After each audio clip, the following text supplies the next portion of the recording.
You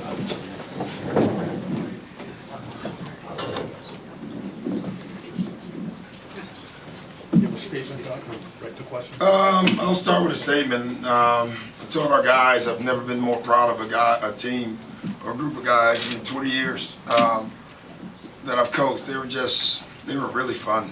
I mean, and as I've said before, I never had a group where you wanted to, in the morning, you race to the car, you race to practice, because you just love being around them, you know.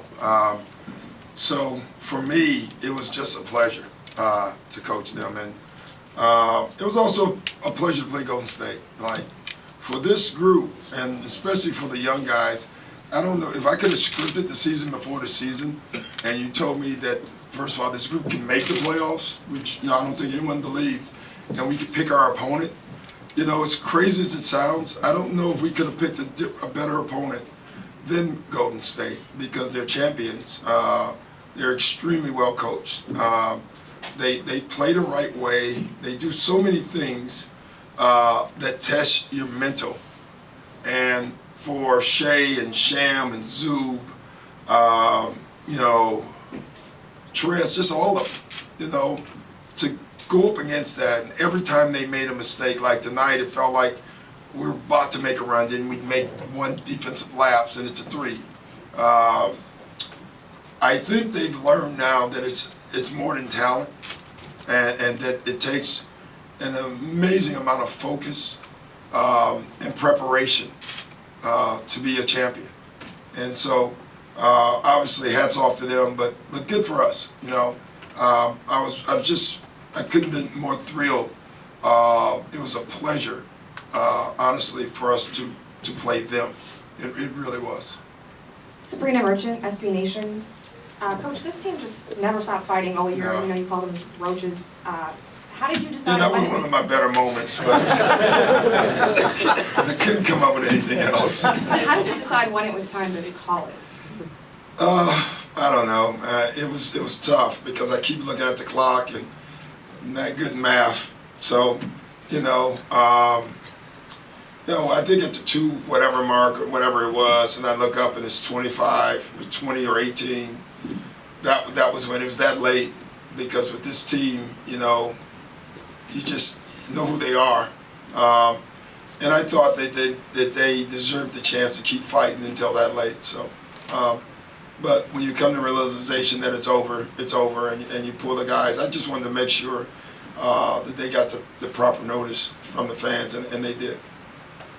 Hey Doc, you guys win 2 at Oracle, lose all 3 at home in the series. Why do you think that was? And then Lou struggled at home in these 3 games when usually the bench guys do better at home. Yeah, well, Lou's not a bench guy. Right. You know, Lou's whatever you call him. I'm not sure what we call Lou. I give them credit. You know, I thought they game planned well. We got them out the box a couple times in the series, but I thought they did an extremely good job. Iguodala, you know, was basically, whenever Lou came in, Iguodala came in. They trapped him more in the last couple of games. You know, I thought what we did smart in the last game was we made Lou a playmaker first and then a scorer. I thought Lou came in to score tonight, and it kind of in some ways played in their hands. But I think the credit goes to their defense.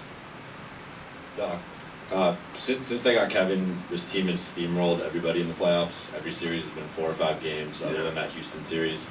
I know you wanted to win the series, but what does it say about this group that they were able to push them to 6 when no one else has been able to? You know, I don't know. I mean, first of all, I don't know the history of that part of it, but I didn't go into this series thinking we'd be a pushover. I can tell you that. So for me, I don't know if I'm surprised. I'm just not. This team, they're just so ready to play. So it's good. You know, it's a good sign. But you know, the other thing I told them, listen at me like this next year. This is the start of something great here. This is just the start of it. And sometimes you have to go through the way you feel to get to where you want to go. And you know, I think our guys understood that. Just Kevin Durant's performance tonight. Obviously, he had big nights against you guys earlier in the series, but tonight in that first half, what did you see that was making him so unstoppable? Him, you know, really, like, he's just a great player. He really is. We put about everybody on him.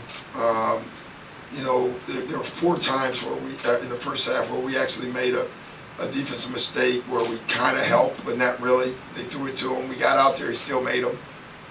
When he gets it going like that, he's one of those guys, like, you just have to hope he misses. I thought Pat had some impact on him beginning of the third, but you knew that wasn't going to last, and it didn't. So he's just a great player, and that's why he's Durant.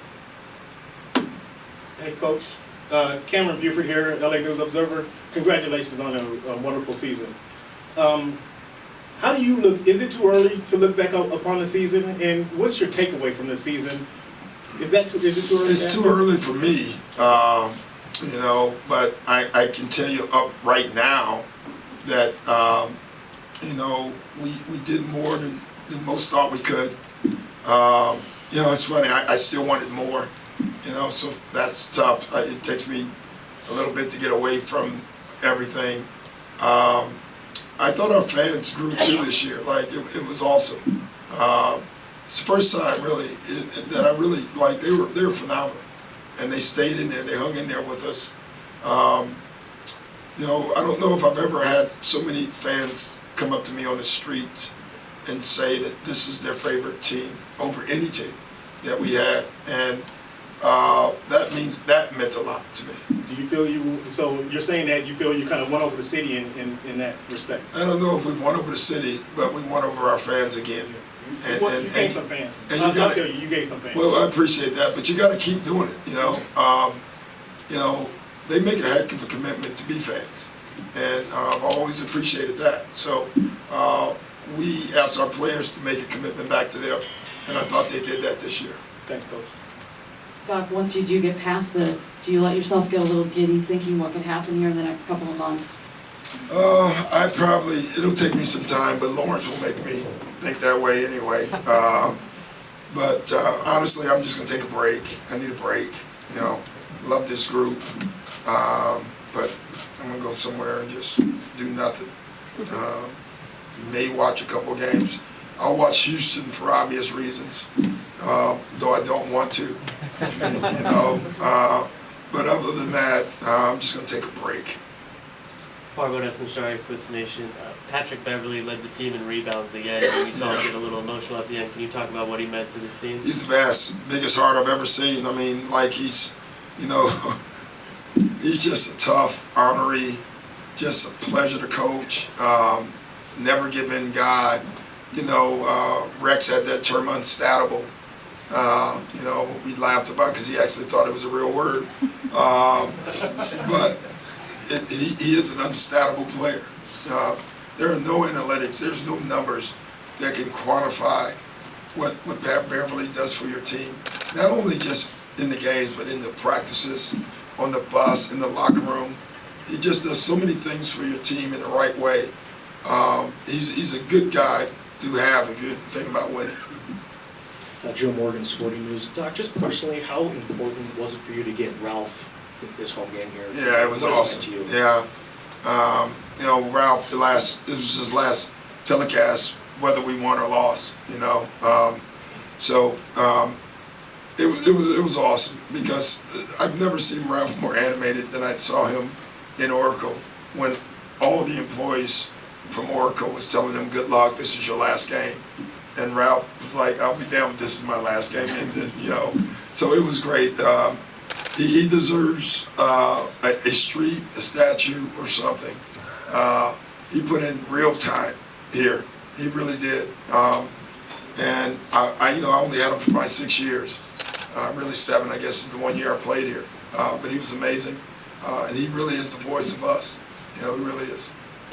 Josh Nib, LA Business Journal. Hey, Doc, great season. Can you speak a little bit to kind of Shea's growth throughout the year, and even today, he arguably was the best player on the court for you guys? Yeah, especially early, He just keeps coming back. What I loved about Shea this year is he did go up and down, like a rookie should, but he never stayed down, so that's the growth.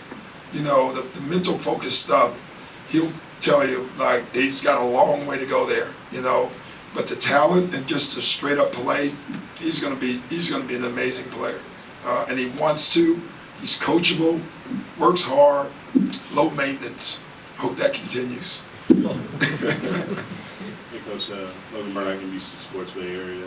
Draymond had a triple-double tonight, and you've obviously bantered back and forth throughout I love the him. series. I love Draymond. I really do. Like, I tell him it all. I love going up against him. I wish I could have played against him. I probably have knocked him on the head once or twice in my era. That's what we laugh about all the time. I always tell him, you're tough in this era, you know. But he is so important to their team. It's unreal watching him and all the things that he does. You know, the passing, the defense, the rotations. He is clearly the defensive captain. Like, he's just a smart, high IQ player. You know, I don't know where they would be, but they wouldn't have all those titles if he wasn't here. I just love going against him because I think overall, other than the referee part, he plays the game exactly the way it should be played with what he has. And it's awesome watching. Coach, right here. Steve Finley, Culver City News.